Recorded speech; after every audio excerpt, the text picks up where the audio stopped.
able to see the master play when you're live?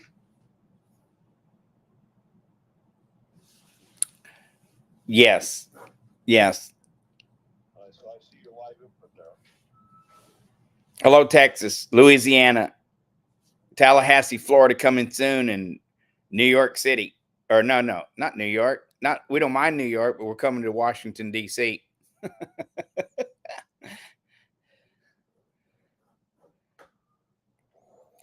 Okay, so I think I sent that off. Hold on 1 second. I did.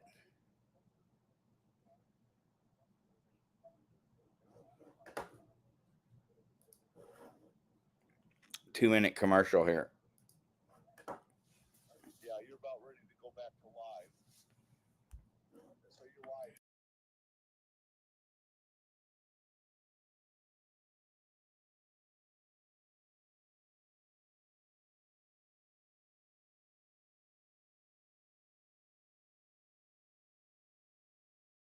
Hi, Texas. Hi, Louisiana.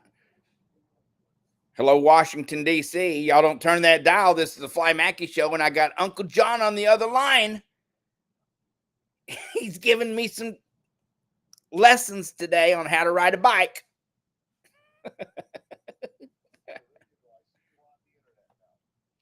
Yeah. But again, if you watch the internet, it's going to screw you over because the delay always screws you over. Yeah. No, we should be looking at the technology, the software. Yeah. I heard my big head, and I heard my big voice. So now, if you wanted to go to commercial, you just click on the play button at the top. Okay. That takes you to commercial again. And then we're going to. All right, folks, y'all hold tight. We're going to go to commercial break. We'll be right back. And there you go. Now you're playing commercial. So if you watch the screen now, what will happen? You'll just have maybe a couple seconds of dead air, and then it'll go to commercials. So let's find out what it does. Are you watching? You're watching the internet, right? Yeah. Mm-hmm. I'm watching it on our broadcast channel. Well, so we have a website. I'm watching it on the website. Right. So it just went to commercial. Yeah. There you go. You see how easy that is? Yeah, I should.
And we are back. We're playing with the playlist a little bit today, folks out there. So y'all bear with us. We're going to have a show here, a credit stacking show with Adam Rust coming up here in just a minute, and you're not going to want to miss that.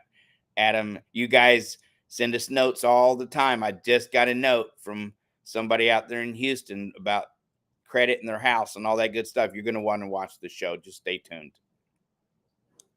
I'm going to put you back on mute, America. Y'all hold tight.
And we are back.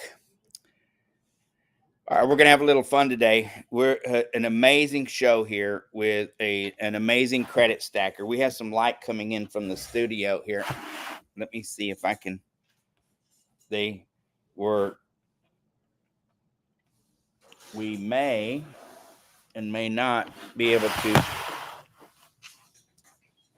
get that light. Let's see how that works. Yeah, we got a light there that we may and may not be able to do anything about. Hold tight.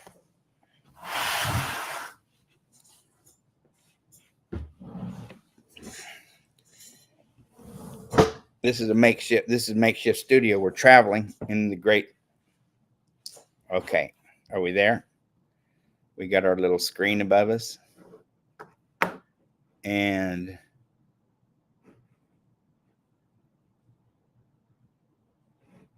yeah. Let's see a little bit of news and what's going on here in the news. Oh yeah, let's get rid of that. Of the collision between an American airline. It's interesting. It's interesting to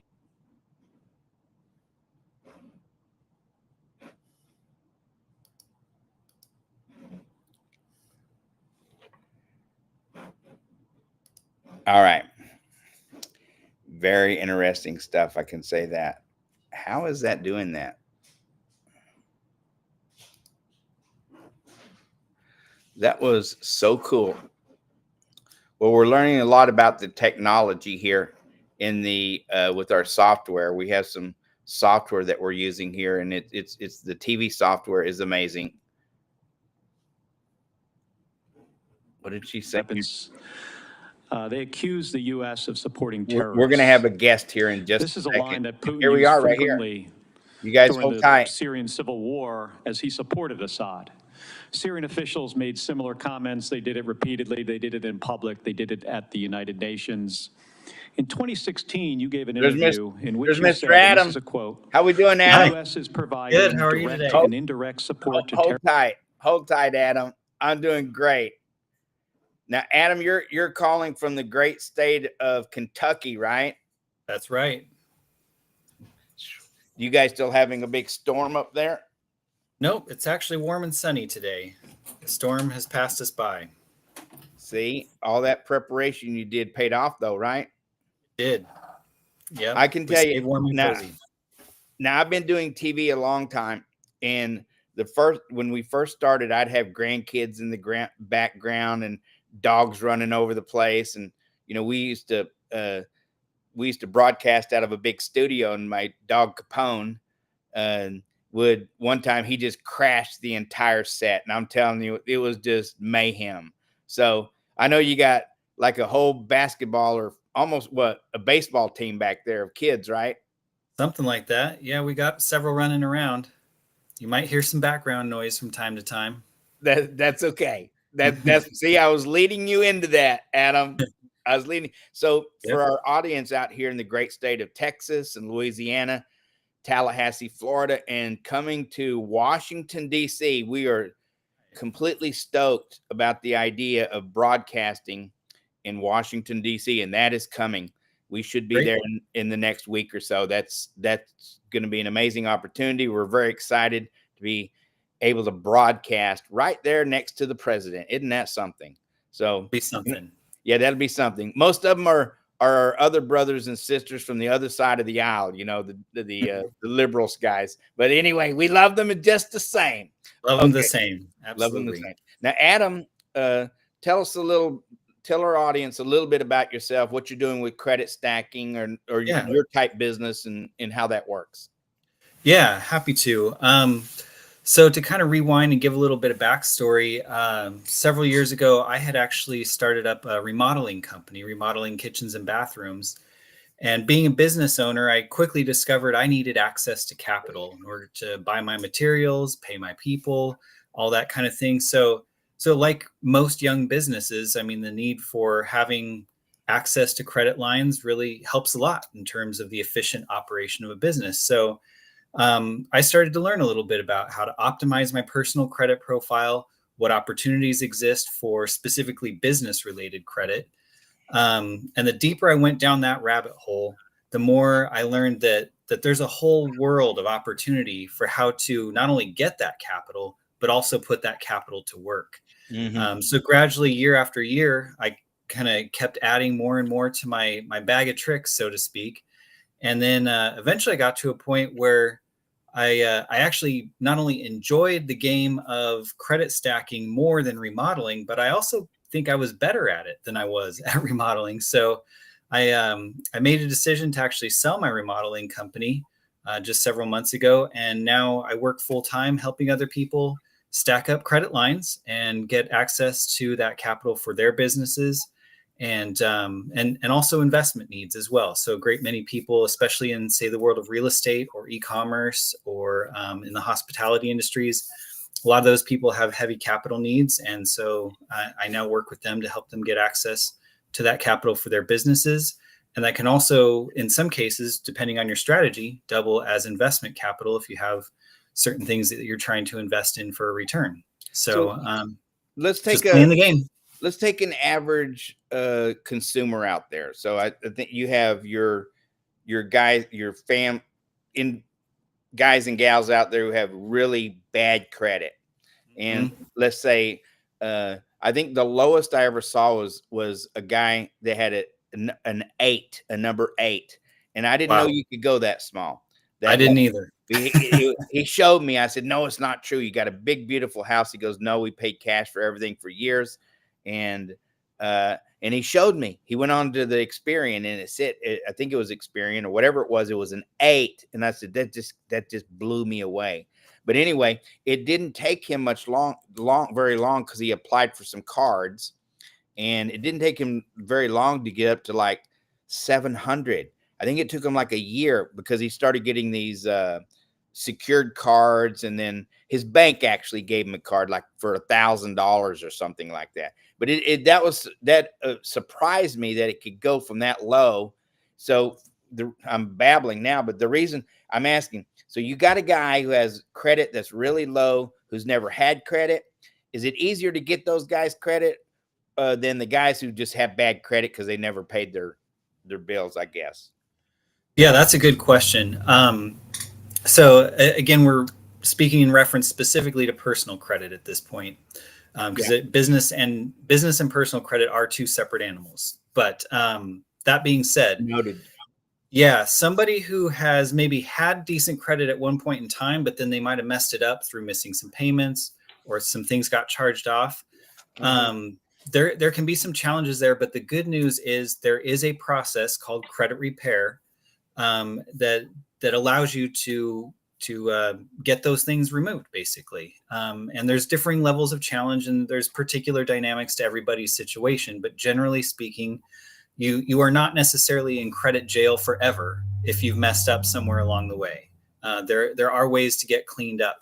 Now, taking your other example of just somebody who's simply never used credit, sometimes that can lead to a low credit score, but score is not the whole story. A lot of people just kind of bank on just my credit score, but there's a whole list of factors that go into what makes up your credit score. So depending on what it is that's dragging you down, there might actually be some very quick and easy solutions to get that score boosted up and then make you very credit worthy at that point. So for somebody who's just simply not used credit, doing what your friend did there, where maybe you start out with some secured lines, eventually you're able to apply for some unsecured lines, add a mixture of different kinds of loans, whether that be student loans, car loans, personal loans, home loans, any of those kinds of things will add more depth to your credit profile.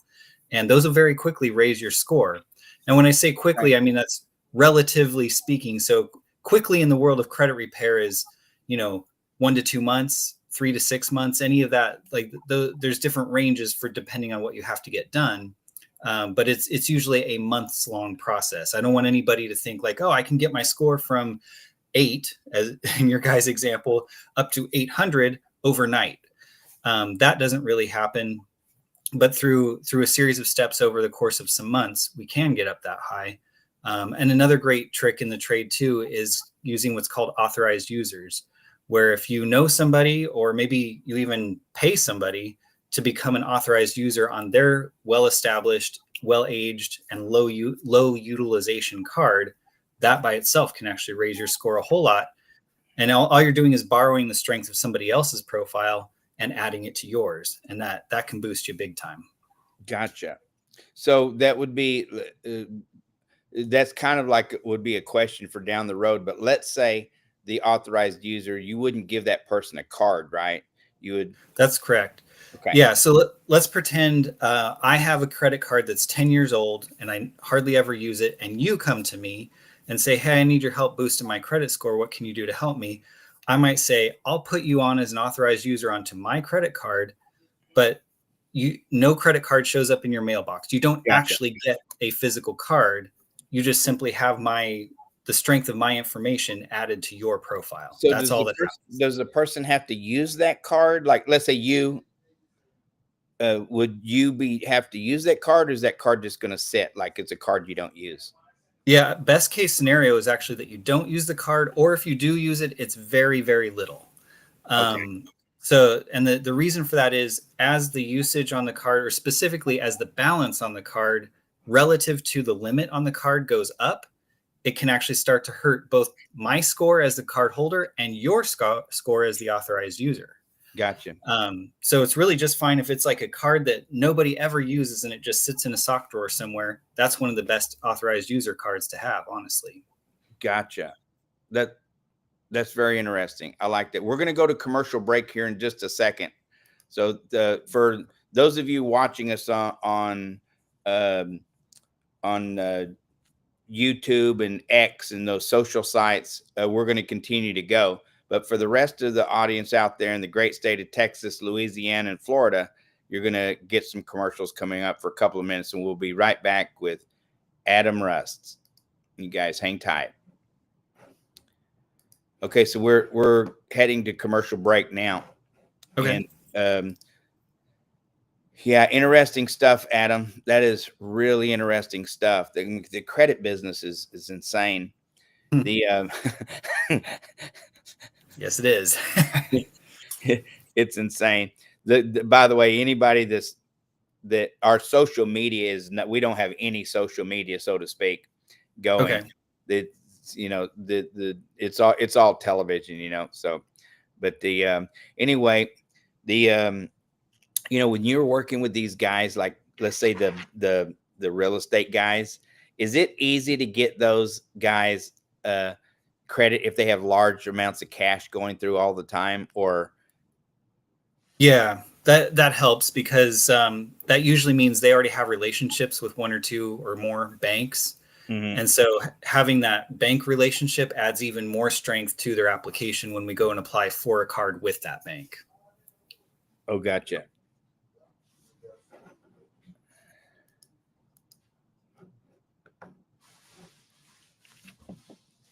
By the way, how long are we on that commercial break? We're going to be for about 2 minutes. There's about another minute and a half. Yeah. Okay, great. I just didn't know what to expect there. So, and I take it if there is a commercial break, that means you're selling commercials. Yes, that means that we're adding. Yeah, we're putting commercials in. Yeah, absolutely. Thank you, baby Jesus. Yeah, we'll go over all. We'll go over all that offline here. Okay? Oh yeah, I was just curious. Yeah, yeah. And 100%. Any idea how many people are watching right now? Well, Tip, no. On any given day, we have about 100,000. 150,000 to 150. It's just, we have a small audience. Well, we're in 5 cities. We're cities. We're spread out. But if like ABC, local ABC, NBC, CBS, Fox, those guys, if you're in a metropolitan area like Phoenix or Houston, to have 200,000 or 300,000 people is a major thing. We're spread out, over 5 cities, and we have on the network that we're on, there's about 150,000 to 200,000 a day going through the networks. But there's 10 channels here on the network. So they're surfing. So we get a lot of people coming through. Now, when we hit DC, there's only a few channels on that DC network. So that's, that's a coveted space. I still got TV station owners asking me how somebody like me could get a channel in DC. I'm like, hey, don't hate me. Yeah, just tell them you're something special. Yeah, I'm something special. All right. Yeah. Okay. I think we're back live again. So all right. We're back live with Adam. Adam, what's the name of your credit business? Yeah, it's Alternative Business Consultants. And that's we kind of made it a little generic because we can do actually a lot of different types of financing. Credit stacking is kind of the main thing, but there's other things closely adjacent to that, like commercial real estate loans or HELOCs or business acquisition loans. So there's a lot of things that we can do. So you have millions of people here in America that they're one-man bands, and they're never going to be anything bigger than that. That's it. They don't really have a business; they have a job, right? Yeah, right. Because they're the business, and the day that they don't, when they get sick or they go on vacation, there is no business because they don't trust anybody to do the business. It's just them or nobody, right? So, are they ideal candidate? What would somebody like that do? I mean, would it benefit somebody like that to get credit? Oh, immensely.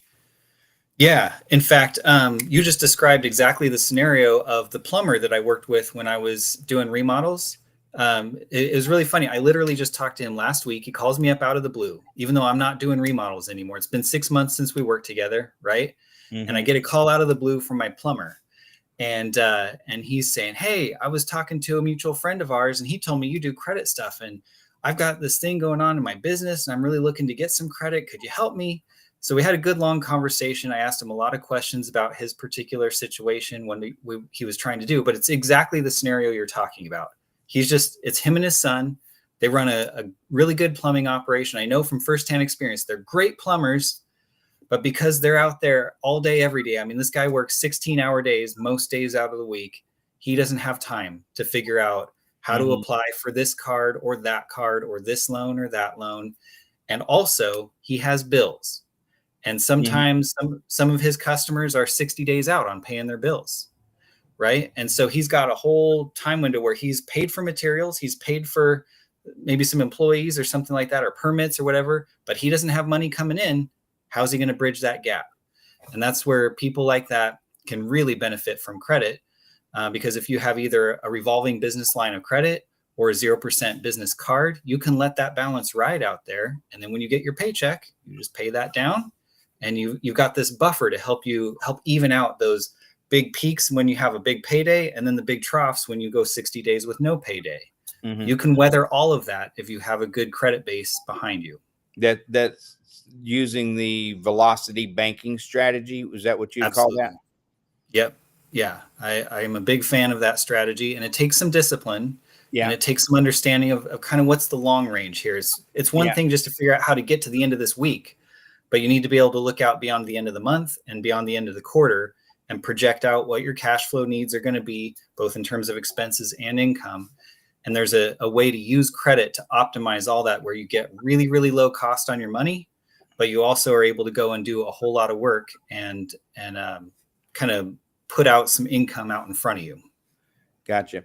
We may be going to commercial break here in about a minute, but we'll keep going here online. Okay.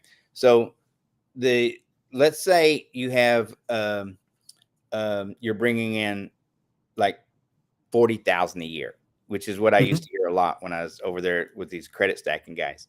40,000 a year. I got a business, but it cost, and they're barely making it. I mean, yeah. And then they have let's say they have credit, because I can't tell you how many times I ran into somebody who said they have like 6 cards and they're all $1,500 or $2,500 cards. They got tons of them, yep. And they max out those cards, but they never pay them. They're just paying minimum monthlies on it. And they're just struggling like that. And then a lot of times you'd hear them say, oh my gosh, we're going out of business because we can't pay our cards anymore. What do you say to somebody like that gets themselves in that situation? Yeah, that can be a tricky one, because in a way, if I'm talking to them after they've already backed themselves into a corner, there's not a lot of options left. However, I don't mean to leave anyone with no hope. There are options. They're just kind of few. So one such option is sometimes you can get a personal loan.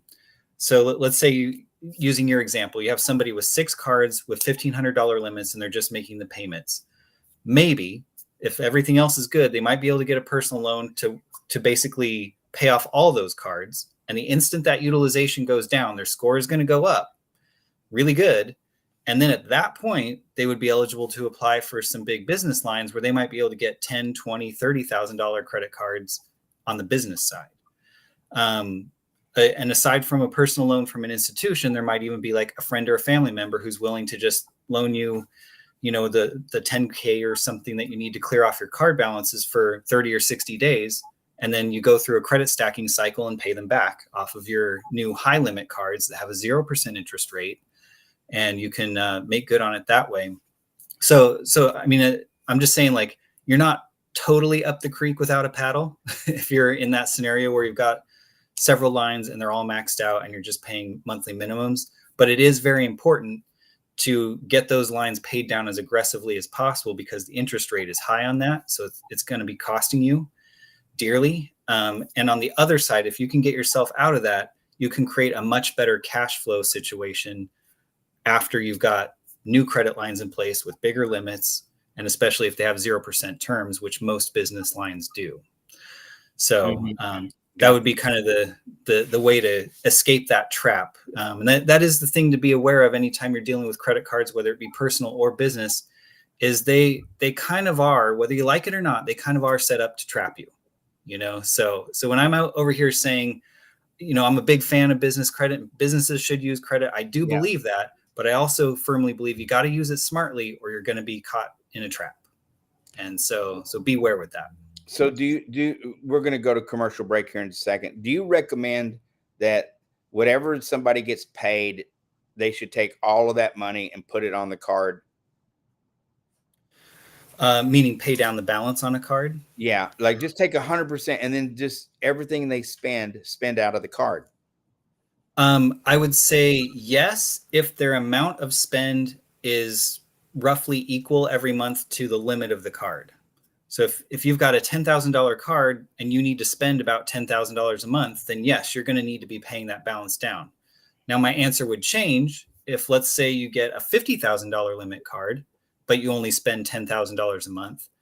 For at least the first few months, you can actually leave the balance on the card, let the balance grow month over month, only pay the minimums because it's at 0%. It's not costing you anything to let that balance grow. But once you start to get up near where your limit is, or this is critical, if you're starting to get close to the end of that 12-month 0% term, then you do need to start working that balance back down. And the other scenario that's related to what you're asking about is if you have a business line of credit, which is different from a card. It's a revolving line of business or a revolving business line of credit. So there's interest on that from day one, but you can charge up a balance on that and pay it down and then draw it back out again and down and up. And you can do that an infinite number of times.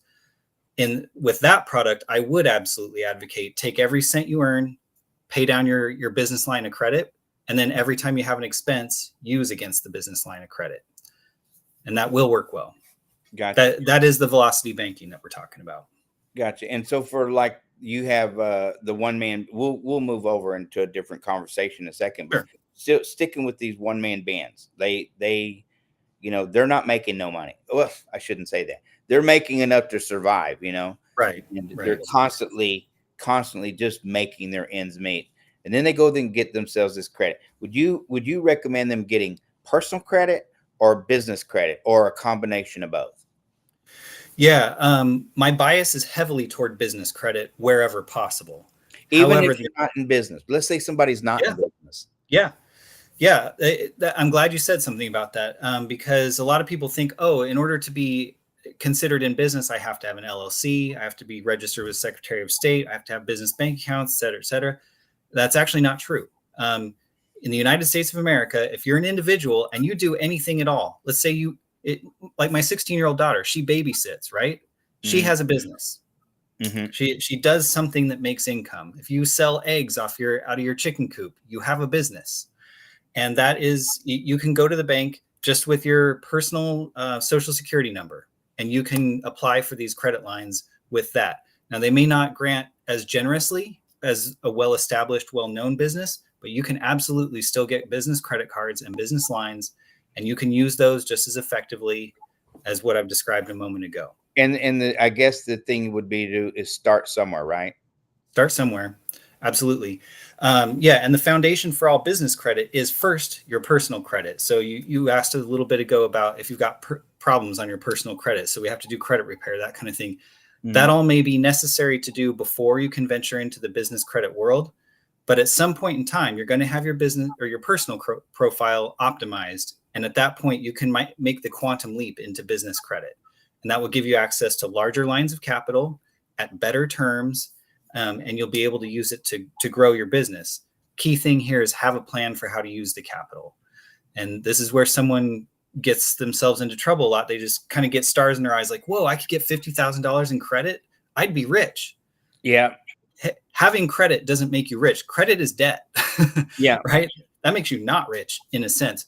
Yeah. But if you have a business, let's go back to your backyard chicken coop, where if you had $50,000 in access to that much, and you could buy 50 more chickens and expand your chicken run and take your egg production from 10 eggs a day to 50 eggs a day, well, now you can just 5x your income. Yeah. So as a business owner, I would be willing to take on 50,000 in debt to 5x my income because I know I can pay it back when the bill comes due. Yeah, gotcha. So now let's go to the other guy, our other audience out there, the other side of the audience out there says, well, that's not me. I make 100,000 or 200,000 a year. And I've got this side hustle. I've been working, I got this side hustle where I make some money. Maybe I don't make that much money. That I guess that's irrelevant. I got a job. I'd like to transition, have got great credit. What's your suggestion with those guys who are leading themselves into a business? Yeah, I'd say they kind of have two main options available to them. One is, if you're already a really good spot income wise and credit wise and all that, if you have any inclination to start a business or take your side hustle and make it your main gig, but you just need capital to do that, business credit is the low hanging fruit. And you'd recommend doing that instead of spending your own money? Because I can't tell you how many times I've heard, oh, I spent my life savings, or, I spent half of my life savings, Absolutely. And that's all gone, and yeah, I'm nervous or whatever. Yeah, I've heard those stories too. Yeah. And here's why. Let me give you another example. So I've said a number of times now, a lot of these business credit cards are at 0% interest for 12 months, right? So that essentially gives you a 12-month runway to get your new business venture up off the ground. And most people who are business minded, if they have a good idea and they're passionate about it and they're going to put in the time and the work, they can make a business start to cash flow in 12 months. So what that means is you get to keep your personal nest egg. Don't touch that. Instead, go get your business capital at 0% interest for 12 or sometimes more than 12 months. Use that capital as your startup capital. Meanwhile, your personal nest egg continues to get interest at the bank, or you can leave it in your stock portfolio or whatever you're into. You don't have to stop earning income on your personal assets in order to start your next business venture. So this can be kind of the crucial bridge to allow you to keep one income stream while also cultivating another. It doesn't have to be either or. It can be a both and. Mm-hmm. So that's where people like what you're describing are in a big advantage. A big advantage. Gotcha. Yeah. And what's the when you, let's say, walk us through the beginner credit guy is going to get some credit to maybe the median sized guy. What would their profile look like? And then the ones who get the most. Mm-hmm. Yeah. Good question. So where we try to get everybody, whether you're starting out as a beginner or you've been in business for many years, we first want to make sure that on your personal credit profile, your score is 740 or higher. And now a lot of people are already over 700 and they feel pretty proud of that. And that is good, but we can do just a little bit of tweaking and a little bit of polishing on that personal credit profile to get it up over 740. And the reason why 740 is a cut point is because in the world of credit evaluations among the banks, that's where you're considered an elite level borrower. 740 or higher. Yes. And when you're in that tier of borrower and assuming everything else looks nice and pristine on your credit report, that's where you get access to the largest lines of capital. It is not hard to get somebody with a 740 score a $50,000 credit card from Chase Bank. That is not difficult. However, if you're at 700, while that's still a good score, you're probably only going to get a $20,000 or $25,000 limit from Chase. So it doesn't mean you can't get credit if you have lower scores. It just means you probably won't get as much. So the optimal place to be at is in that 740 and above on a score, combined with other factors. So this is where you becomes important to know your business profile, your business, like your data points, basically, how much income your business makes, how much you personally make, how much you spend each month on a card or expect to spend. So these are all things that you can present in the most positive light to a bank when you're applying to get the largest approval on a credit line. So back to your question, if we have a chance to maybe over the course of a couple of months really optimize somebody's profile, we can get them multiple cards at kind of like anywhere between 30 and 50 or even up to 75,000 a card. So it's not hard to stack, hence the term credit stacking, multiple cards on top of each other, and end up with 100 to 150,000 in 0% capital that you can use to launch or scale or grow your business. Or what many people do who are in that higher income tier that you're talking about is, instead of putting all that into a business operation, they might put it into some kind of investment. I mean, the low-hanging fruit here is, even if you just use the card to buy stuff for your business and then divert the cash flow that you would normally use to pay those bills into savings, you can just get interest from the bank on savings, and you're still net positive over the 0% that you're paying on the debt. Well, you had to find a bank that give you a good interest rate, because you got to have that. Yeah, that's true. A little hard to find right now. Maybe put it into buy some Tesla or something like that, because the stock market seems to always go up no matter what. Even when it goes down, it's always going up, right? Yeah, exactly right. So anyway, that there's a whole host of scenarios that somebody might engage in, but just to get back to your question, like those are just some of the strategy considerations somebody might go through. And this is why I would emphasize again, have a strategy in mind before you begin the journey. You know, start with the hypothetical question of, if I had access to $100,000 at 0% interest for a year, how could I use that capital to develop a business, start a business, or invest wisely, so that at the end of that year, I can pay that bill back and still have something left over? Yeah, I was talking to somebody the other day that said, man, if I had 100,000 to do my business, I'd go out and get me a couple of trucks and I'd buy all this equipment. And then I said, well, what about your sales? He goes, oh yeah, that comes, I'll get the sales, you know, but what I really need is I need that truck. Yeah. And some do, you know. Let's go back to my plumber. Let's say the wheels are about to fall off his truck. You know, he could get himself a nice shiny truck, and that would actually probably be a very good investment in his business. With that nice shiny truck and all the tools and everything outfitted, how many more jobs could he do over the next year, and thus increase his income? A lot, probably. Probably a lot. Or you also hit on another great point a second ago, is the bottleneck for some businesses is marketing, right? So some businesses just need to be able to buy some Facebook ads. But if you're working on cash only, that is going to be a really hard thing, because basically if you spend $500 a day on Facebook ads, that's $500 a day out of your bank account. That's going to kill your cash flow. But if you can put it all on a card, and that bill's only due every 30 days, or if you want to let that balance just creep up over that 0% term, that's fine. So you essentially can advertise at no additional cost for a year on your 0% card, grow your business through advertising, and then when that bill is due, you have money to pay it. Gotcha. That's a great scenario. Let's transition to another. What is something different? Oh, well, one other question. Let's say somebody's got 740 credit score, so they're premium, right? Or 740 or higher. Does their income matter at all? Yeah, it matters a great deal.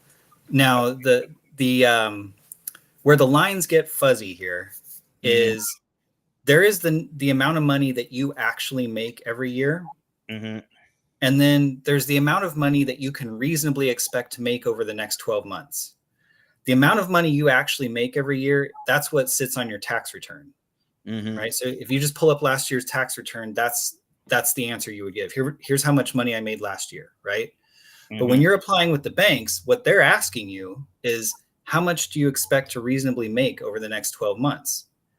And that number may be quite a bit higher than what you actually made last year. Because guess what? You've got a growing business, especially if you have $100,000 more capital to pour into your business this year, you might double your income. So when it comes time to tell the bank how much your personal income is, it is actually expected and allowed that you report to them what you reasonably expect to make. Gotcha. Over the next 12 months. So let's say you have great credit, you make 40,000 a year, you know, you're working it to, you know, you're making ends meet, but you have all the criteria that they need to give you the credit, and they ask you, what are you going to make next year?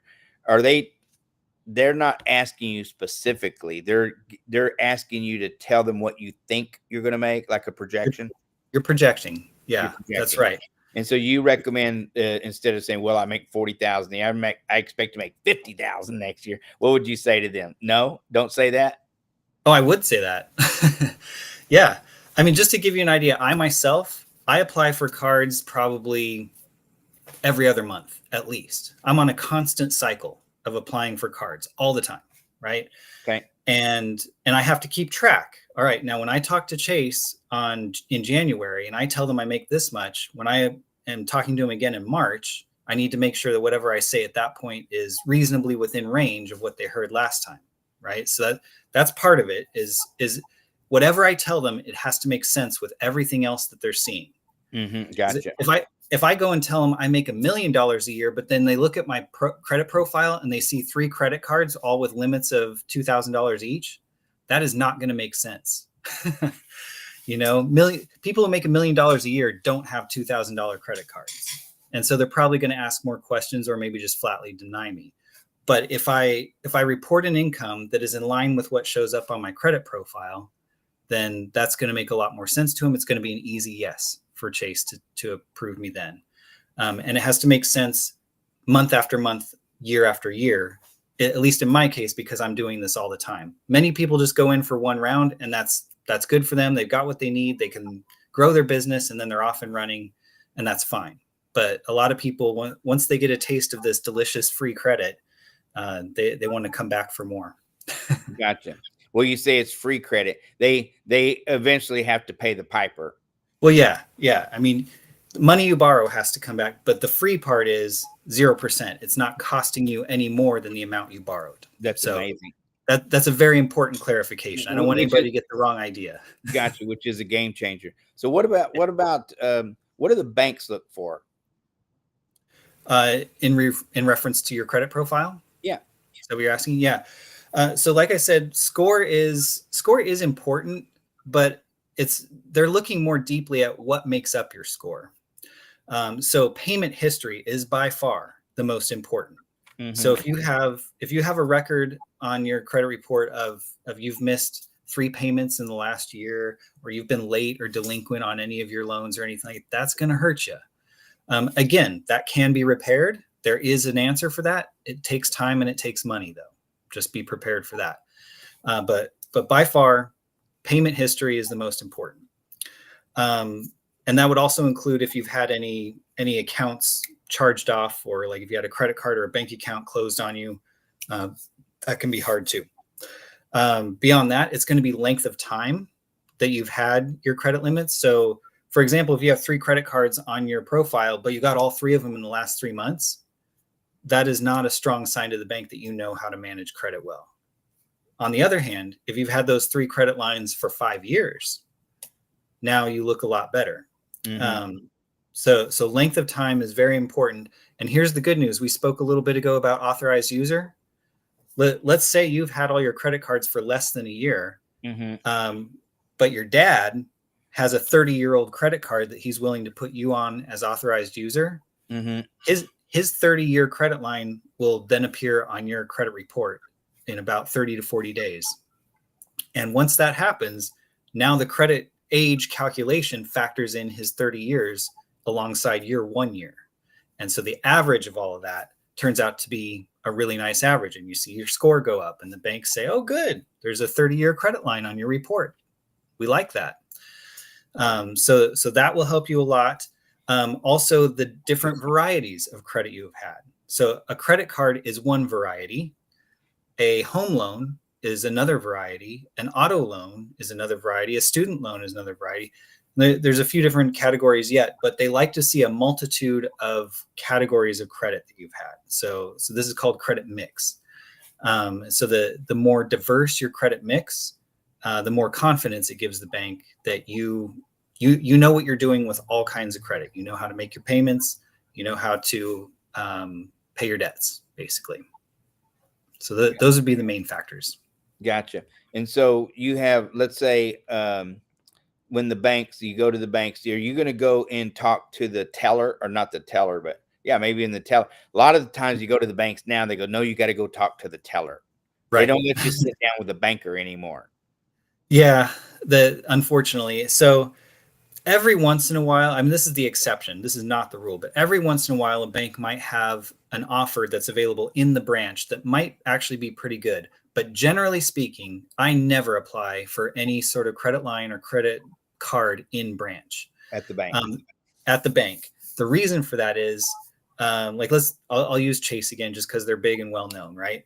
They have different people farther up the food chain than the frontline tellers. The frontline tellers, they're wonderful people and all that, but they're not well trained in all the things that happen behind the scenes in the big bank that we know of as Chase. However, business bankers, they know more. Or even better yet, is if you can get a business relationship manager.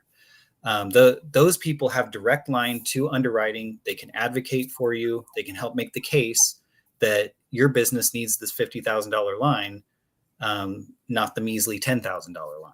Right. They all call themselves relationship managers these days.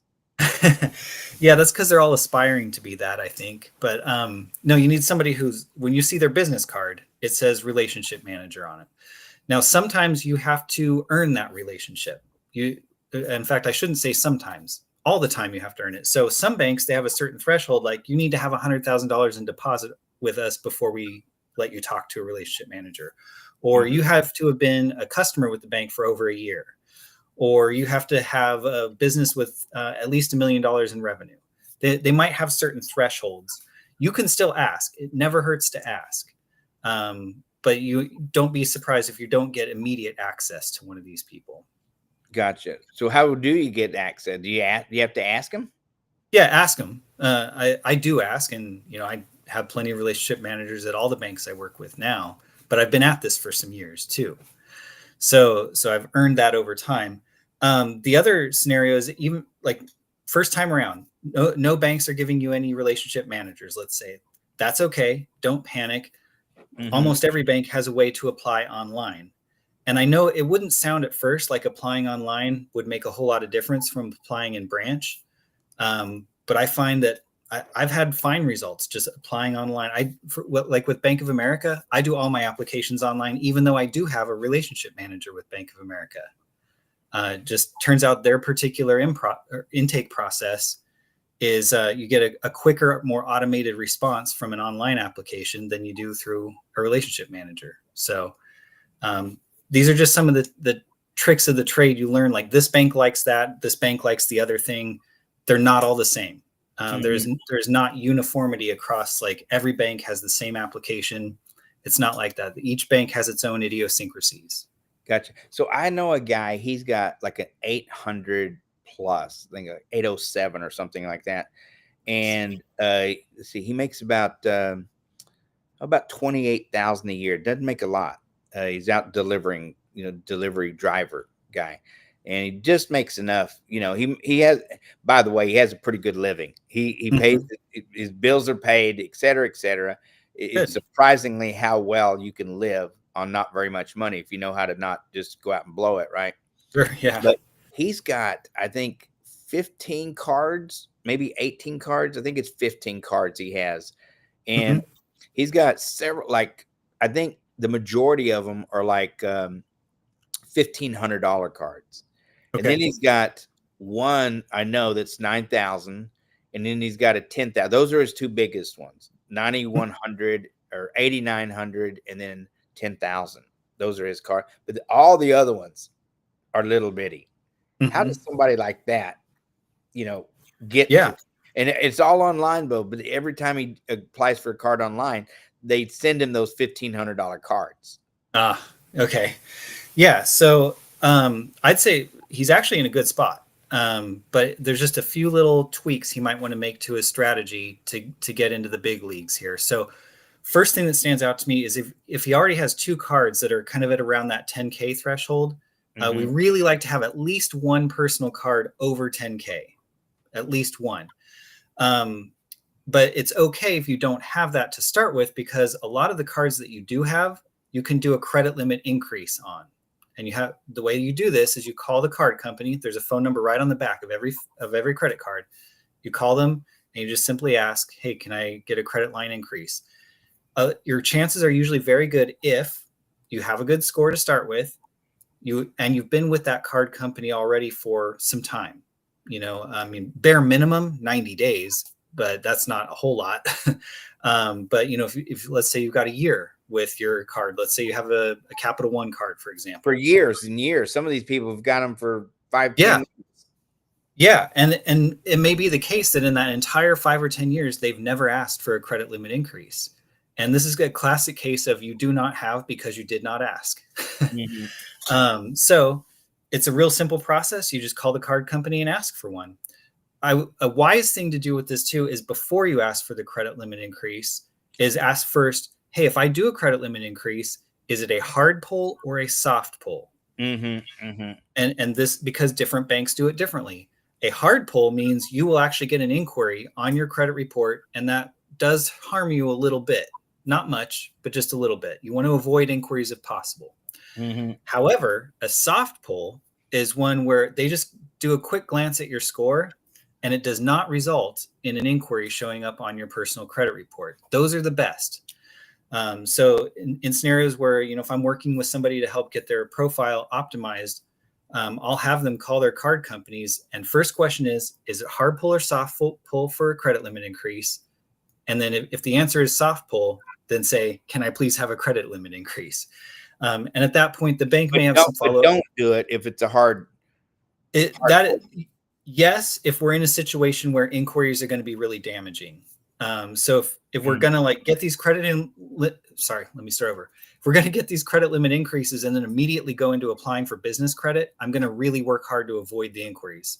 However, if you're in a different situation where it's like, hey, you're just trying to get your credit limits up, but you're not looking for more credit for another 3 months or so, go ahead and take the inquiry. That's okay. They fall off over time eventually anyway.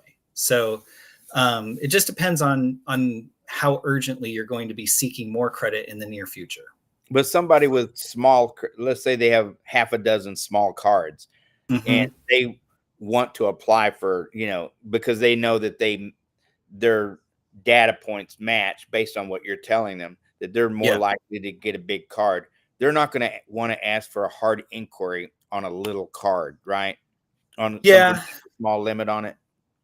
Yeah, generally not. So let's use a scenario of, let's say you got somebody with 5 cards and they're all the $1,500 limits you're talking about. I'd go right down the line and call each of the 5, asking my first question first: hard or soft inquiry for a credit limit increase? Hard or soft inquiry. Right. Gotcha. And let's say 2 out of the 5 will do it on soft inquiry. Then just ask for it on those 2, because again, all we're trying to do is get at least 1, preferably 2 of those above that $10,000 threshold. So we don't have to have all 5 go up over. We just have to have 1 or 2 get up over the $10,000 threshold. What do you say to people? What do you say to people who say, this is all BS? I would ask them why you think that. Well, you hear a lot of people out there like Dave Ramsey, you know, who says, credit's a scam. And, it's like people are like, he really gets down on people, calls them stupid and stuff like that. How could you do something that's stupid to yourself and to your family? And, he goes on and on about that. And he means it. I know. Yeah. I like that you brought up the name Dave Ramsey. Let's just name some names. So if you were just to listen to me for a little bit, you'd think, oh, I'm probably about as far away from Dave Ramsey as a person can get, right? I'm all about like, get that credit, right? Yeah. And here's what I would say to make things a little bit more reasoned and balanced. I think Dave Ramsey and just anyone in that crowd actually has good general advice for somebody who's kind of living paycheck to paycheck and they're drowning in debt. That kind of person should follow Dave Ramsey's advice, in my opinion. Because they can't However, manage. Yeah, you got to haven't get your been head able above to. water. Yeah, and they're really struggling, and the financial world, it's complicated, and there's a lot of things to know, and most of us don't have time to like become, thorough students of the entire financial system and work out this elaborate financial model for ourselves. Like most of us are just trying to survive, right? And so Dave Ramsey types of advice can be really good for people who are just trying to figure out how to survive and hopefully move from surviving to thriving. Now that's where the critical turning point comes. When somebody's financially thriving, that's a different scenario. At that point, I would say maybe you shouldn't listen to Dave Ramsey so much anymore, because you now have opportunities that if you really hold to this no credit, no debt philosophy, you will be missing out on so much opportunity at that point. But you have to know what to do with the opportunity. You have to know what to do. I mean, like you can't just take your life if you're not good at managing. And but all of a sudden, you got great credit, you got great income, and they're like, oh, we're gonna give this guy or this gal, we're gonna give them $100,000-$200,000 because they meet all the data points, and they spend that $200,000. I can't tell you how many times I met somebody they make $200,000 or $300,000 a year and broke all the time. All the time. They can't do it, but they're going to get massive credit. So those kind of folks should probably not get credit, right? Well, I wouldn't say they shouldn't ever. I would just go back to what I said before. Have a plan for it before you get it. Okay. So whether that's an investment opportunity, a new business venture, or you just want to capture a margin on something that you've already got going. But they should have that in mind before they start, right? Don't just get credit to get credit. And honestly, that's where I started. If I'm being really honest with you, is I realized as I started to learn more about the credit game, I came to it with some very significant advantages. I already had a business that had strong cash flow, had been around for years. I had good credit. So I didn't realize how much I could get access to. So I just started going full speed ahead on it. And all of a sudden I had way more credit than I really needed. And when that happened, something kind of went haywire in my brain where I thought like, oh no, I got to quickly scramble and find places to deploy this capital into. And all of a sudden I was making very poor financial decisions. I was throwing it at investment things that I did not vet properly. And I didn't do my due diligence because I was trying to push that free capital out the door too quickly. So I overdid my credit play, and I've since kind of pulled back and I figured out where's my reasonable rate of churn on this sort of thing. How much credit do I need at any given point? Do I need to get more lines or more cards, or do I need to actually pull back and, not do that so much? So I've had to learn that over time. But I would try to save somebody some headache right now by just saying, don't do what I did, especially if you're in more that thriving category of person where you've already got great income and great credit and all that. And you're hearing me talk and you're thinking, oh goodness, I could get $200,000 in credit. How amazing and how dazzling. Don't be thinking boats and cars and RVs, right? Which most people do. It's not a time to buy liabilities. Know the difference between an asset and a liability. If you can buy assets with your credit, that's going to set you up to win the game. But if you're going to go and buy liabilities with your credit, then you're probably going to get caught in the trap at the end. And then Dave Ramsey's going to look right, and he's going to rightly say, why'd you do something so stupid? But what about folks out there? Because we don't get taught this stuff in school. We don't get taught this. Oh yeah. So what does somebody do? I mean, where would they even go? And if you were giving somebody some suggestions? Yeah, that's a good question. First thing I would do is go to someone you know or know of who has gotten to where you want to go. So like if you're a 30-something-year-old person, let's say, and your grandpa or your dad or somebody a friend of yours who, you know, is at church or something like that. Mhm. They've built a strong business. They've raised their family, and the kids turned out good, and, you know, they've sent them off to college, or, you know, like They're a whatever good your example. yeah, somebody you look up to and admire, and they've kind of made it in your view. Take them to lunch, grill them with questions, find out what did they do to get to where they're at. What principles did they operate by? You know, like I've already kind of shared with you one of my principles when I keep saying have a plan for the capital before you get it. Mm-hmm. Like that's a life principle right there. And if you go and talk to several other people who've gotten to where you want to be, you'll likely get several really good principles. And if you just hold to those, you'll probably end up on the right path.